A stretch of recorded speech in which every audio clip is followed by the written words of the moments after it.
أعوذ بالله من الشيطان الرجيم.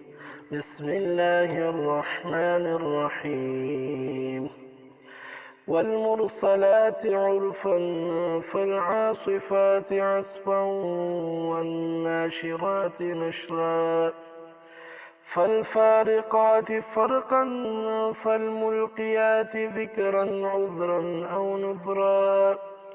إنما توعدون لواقع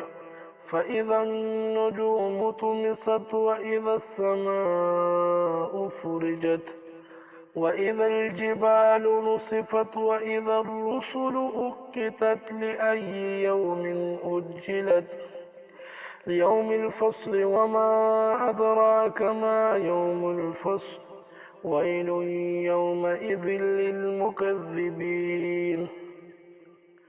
ألم نهلك الأولين ثم نتبعهم الآخرين كذلك نفعل بالمجرمين ويل يومئذ للمكذبين ألم نخلقكم من ماء مهين فجعلناه في قرار مكين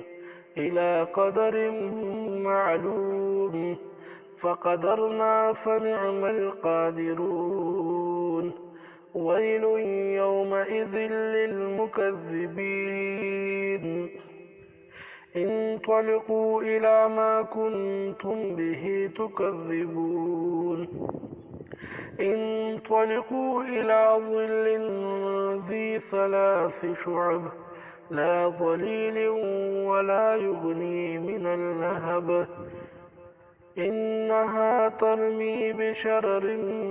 كالقصر كأنه جمالة صفر ويل يومئذ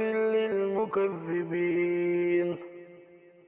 هذا يوم لا ينطقون ولا يؤذن لهم فيعتذرون ويل يومئذ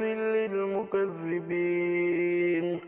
هذا يوم الفصل جمعناكم والأولين فإن كان لكم كيد فكيدون ويل يومئذ للمكذبين إن المتقين في ظلال وعيون وفواكه مما يشتهون كلوا واشربوا هنيئا بما كنتم تعملون ويل يومئذ للمكذبين كلوا واشربوا هنيئا بما كنتم تعملون إنا كذلك نجزي المحسنين ويل يومئذ للمكذبين كلوا وتمتعوا قليلا إنكم مجرمون ويل يومئذ للمكذبين وإذا قيل لهم اركعوا لا يركعون ويل يومئذ للمكذبين فبأي حديث بعده يؤمنون صدق الله العظيم.